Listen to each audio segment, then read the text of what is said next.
Baik, selamat siang untuk adik-adik siswa-siswi SMK Stella Maris yang berada di rumah karena COVID-19 atau COVID virus corona yang lagi membawa di daerah kita. Dan untuk sampai hari ini kita belum bisa melakukan tatap muka langsung. Oke, baik, hari ini kembali lagi dengan saya Pak Hendrik, ya, guru mata pelajaran simulasi digital. Jadi sebelum saya memang sudah mengupload materi dan ada sedikit perubahan materi kita, dan saya sudah upload di Google Classroom juga materi yang terbaru. Mudah-mudahan adik-adik semua sudah melihat dan mempelajarinya.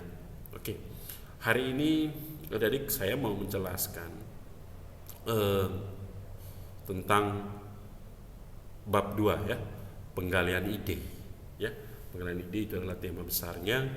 Lalu penjelasan pertama adalah A-nya adalah logika dan algoritma. Logika algoritma yang nanti apa sih hubungannya dengan komputer gitu kan. Nanti saya akan jelaskan seperti apa hubungannya. Bahwa yang pertama adalah saya mau menjelaskan tentang logika, ya. Logika, ya. Logika, apa itu logika gitu. Saya pikir ngerti ya logika itu apa ya. Namanya manusia, ya. Manusia adalah makhluk yang paling mulia. Makhluk yang paling mulia, ya. Sebab dianugerah berbagai kelebihan yang tidak diberikan kepada semua makhluk selain manusia. Ya, salah satu kelebihan tersebut karena manusia diberikan akal pikiran sehingga dapat memiliki hal yang benar dan bermanfaat serta meninggalkan yang tidak bermanfaat atau itu tadi. Jadi manusia merupakan makhluk yang mampu berpikir dan benar dengan baik. Sebagai makhluk yang berpikir, manusia memiliki dua ciri yang melekat untuk berpikir, yaitu rasionalitas dan moralitas, ya. Rasionalitas akan, ya, jadi berpikir, ya, akan ada dua ciri cara berpikir manusia, yaitu rasionalitas dan moralitas, ya.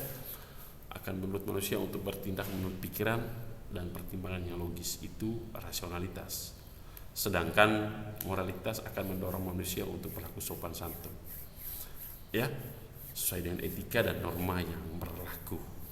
Jadi seperti itu, ya. Jadi ada moralitas, ada rasionalitas. Bagaimana berpikir rasionalitas itu berpikir yang masuk akal, logis, menggunakan pikiran, ya, menggunakan pikiran. Kalau moralitas itu kan lihat dulu konteks, lihat dulu situasi, harus menggunakan rasa, menggunakan hati, perasaan, ya, itu namanya moralitas. Harus dilihat dari sisi kemanusiaan. Tapi kalau rasionalitas itu ya berpikir soal logika, berpikir soal rasional, ya kan. Tidak mungkin, contoh saya katakan, misalnya besok-besok kalian mengerjakan sesuatu, sekalipun itu keluarga sendiri, ya kan. Misalnya ada yang buka bengkel, ketika saya yang kerja kamu katakan Pak, biar saja tidak bayar, itu tidak boleh. Harus berpikir rasional, ya kan. Kamu menjual jasa, saya bayar, gitu, itu jelas, entah dia keluarga atau siapa saja, karena kamu menjual pekerjaan, memberikan keringat. Jangan menggunakan moralitas, ya. Kalau gitu kita tidak akan maju, kehidupan kita tidak akan maju. Entah siapa saja ketika membutuhkan, misalnya Anda membuka warung, misalnya warung makan, tiba-tiba keluarga Anda datang makan gratis, itu juga tidak boleh. Harus berpikir rasional supaya kita cepat maju. Anda makan karena makan ini dijual, ya sudah, nanti yang gratisnya mungkin di rumah, ya. Anda harus bayar, itu namanya rasional. Jangan menggunakan berpikir moralitas. Rasional, masuk akal. Contoh, Anda mengerjakan sesuatu, mengerjakan dengan orang atau bekerja dengan orang lain, ya. Anda setelah bekerja pasti ada kewajiban dan hak dan kewajiban pasti. Anda kerja di akhir bulan harus kewajiban di hak kalian harus diminta, ya, itu dalam bentuk upah atau gaji. Jadi itu sangat rasional. Tapi tidak mungkin juga kamu kasih gaji, pasti bos juga melihat kinerja kamu. Harus rasional, apa dia kerja benar atau tidak, kan gitu. Artinya harus rasional, harus menggunakan ini sehat, gitu. Lihat tujuan, ya. Jadi seperti itu berpikir rasional. Jadi moralitas hanya berpikir soal kemanusiaan, situasi, keadaan orang, empati lah, ya. Contoh, kita kalau sering lewat di jalan, ya.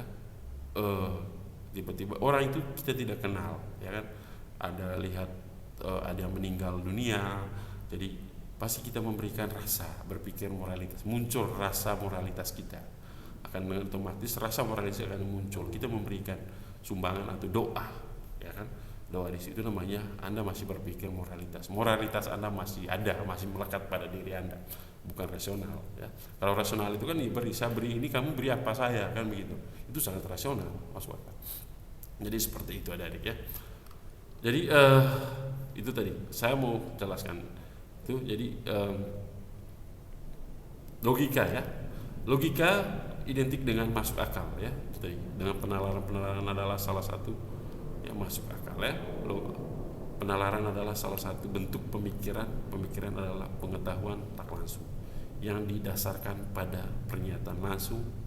Pemikiran mungkin benar dan mungkin juga tidak benar. Oke, saya ulang lagi. Logika identik dengan masuk akal, ya, dan penalaran. Penalaran adalah salah satu bentuk pemikiran, ya. Penalaran jadi dalam otak kita. Penalaran adalah salah satu bentuk pemikiran.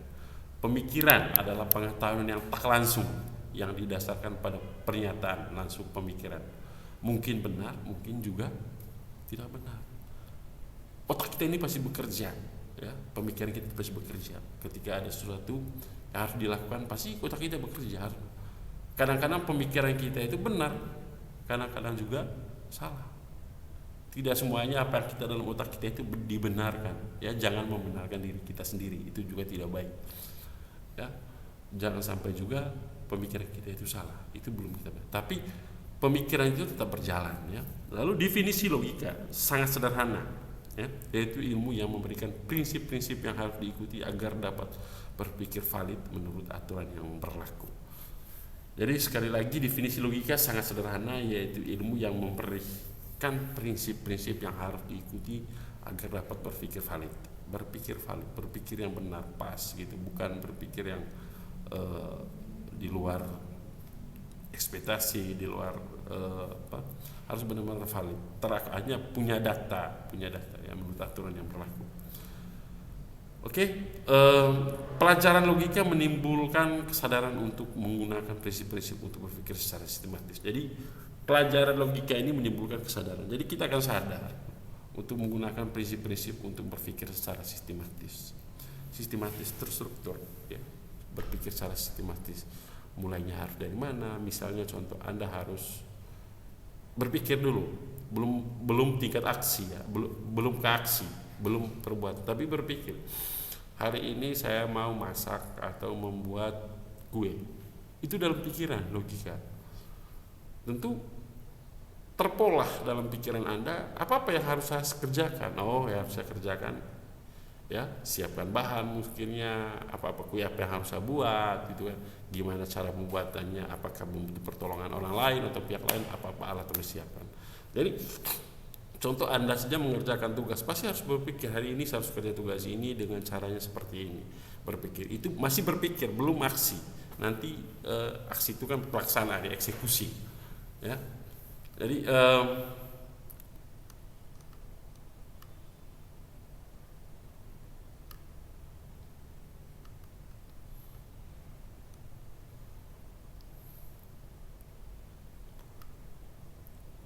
oke, itu yang berkaitan dengan logika, ya. Lalu yang berikut adalah algoritma, ya. Tadi kan logika, algoritma, sekarang saya jelaskan tentang algoritma. Algoritma adalah urutan langkah-langkah logis penyelesaian masalah yang disusun secara sistematis, ya, seperti yang saya jelaskan tadi. Kata logis di sini berarti benar-benar sesuai dengan logika manusia, ya. Untuk menjadi sebuah algoritma, urutan langkah-langkah yang ditempuh untuk menyelesaikan masalah harus memberikan hasil yang benar, ya. Jadi algoritma merupakan deskripsi urutan pelaksanaan suatu proses, ya. Algoritma merupakan deskripsi, ya, deskripsi urutan pelaksanaan suatu proses. Algoritma tersusun oleh sederetan langkah instruksi yang logis. Tiap langkah instruksi akan mengerjakan suatu tindakan atau aksi. Bila aksi dilaksanakan maka sejumlah operasi yang bersesuai akan dikerjakan oleh komputer, ya, atau CPU.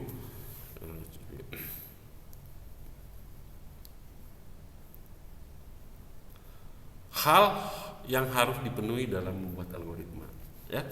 Baik, nanti kalian akan dapat tugas bagaimana cara membuat algoritma, ya. Yang pertama adalah perlu input, ya, data harus diberikan kepada komputer, ya. Lalu yang berikut output informasi yang akan diperoleh dari komputer. Lalu logika, rencanakan proses program terdiri dari sejumlah instruksi yang mengubah input menjadi output yang diinginkan, ya. Input, ya, input ada output. Tentunya saya tidak bisa jalan. Input ini adalah masukan, ya. Output adalah keluarga. Logika tadi itu, ya, berpikir, ya, penalaran. Jadi saya mau memberikan sebuah contoh, ya, contoh algoritma, adik-adik, ya. Saya mau menjelaskan sebuah contoh algoritma. Nanti juga saya akan berikan contoh-contoh lain. Misalnya contoh yang pertama adalah logika Anda adalah berpikir hari ini atau bangun pagi saya mau mandi, ya, mandi. Kira-kira seperti apa proses mandi itu? Nah, yang pasti, ya toh, siapkan, ya, masuk kamar mandi, kan gitu. Masuk kamar mandi, jangan lupa tutup pintu, ya kan.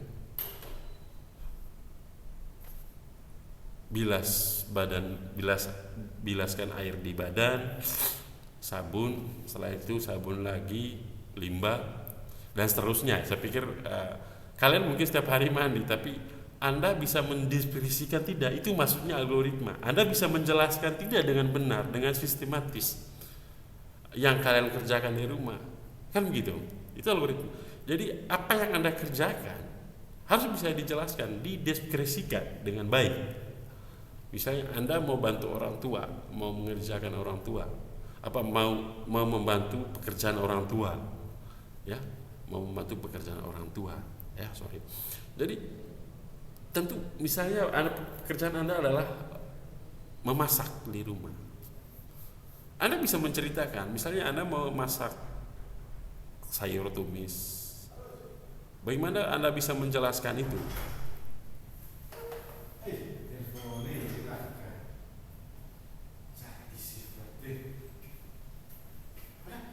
Salah live. Kira apa lagi?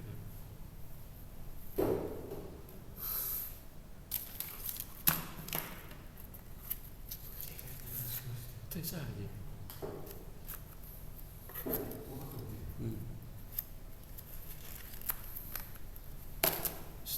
Tutup pintu.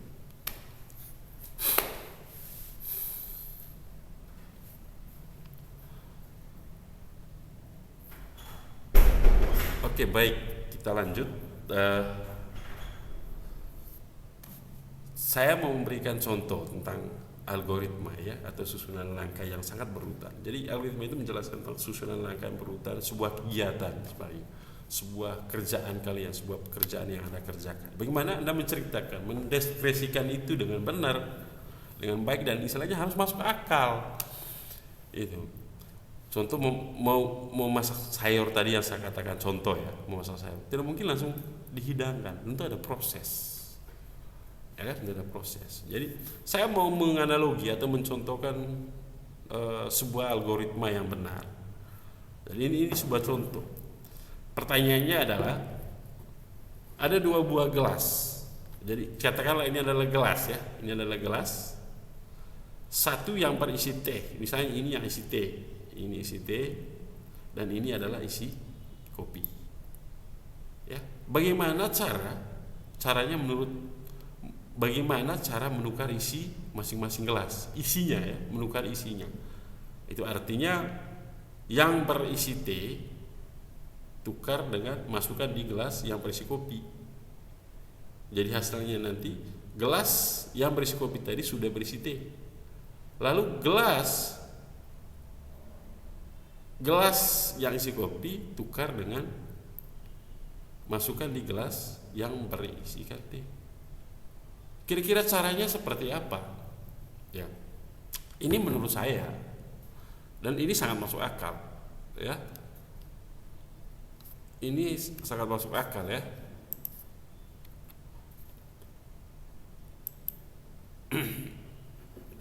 Gimana algoritmanya? Ya, yang pertama adalah siapkan gelas cadangan, tentunya harus ada gelas cadangan. Tentu gelas cadangan ini yang kosong, ya. Misalnya gelas cadangannya adalah ini, ya saya analogikan pemantik ini ya, gelas cadangannya. Lalu kita tuangkan gelas yang berisi teh ke gelas cadangan, sehingga gelas yang berisi teh ini tadi sudah kosong, ya. Lalu tuangkan gelas yang berisi kopi ke gelas yang awalnya dipakai teh. Karena tadi ini kosong, gelas yang isi teh ini sudah isi airnya sudah berada di gelas yang kosong tadi. Lalu tuangkan isi gelas cadangan ke gelas yang awalnya berisi kopi. Ambil lagi yang gelas cadangan, masukkan ke gelas yang isi kopi tadi. Yang gelas cadangan tetap hasil terakhirnya adalah kosong, gitu. Jadi masuk akal, ya. Seperti itu adik-adik penjelasannya. Jadi itu contoh. Nanti seperti itu gambaran tentang logika algoritma, ya. Nanti saya akan berikan tugas, ya. Buatlah algoritma untuk proses pembuatan kopi yang rasanya manisnya tepat, ya. Buat kopi yang rasa manisnya tepat, ya. Buatlah algoritma untuk proses aktivitas yang Anda kerjakan. Oke, nanti itu tadi yang saya harus jelaskan, ya. Contoh aktivitas kalian, misalnya makan atau berangkat ke pasar, seperti apa? Coba deskripsikan itu, gitu.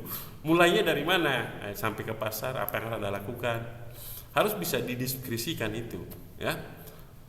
Itu tadi. Jadi nanti ini awalnya, nanti kalian coba buatlah suatu algoritma untuk proses pembuatan kopi yang rasanya manis, ya. Ya, manis tadi, manisnya. Oke.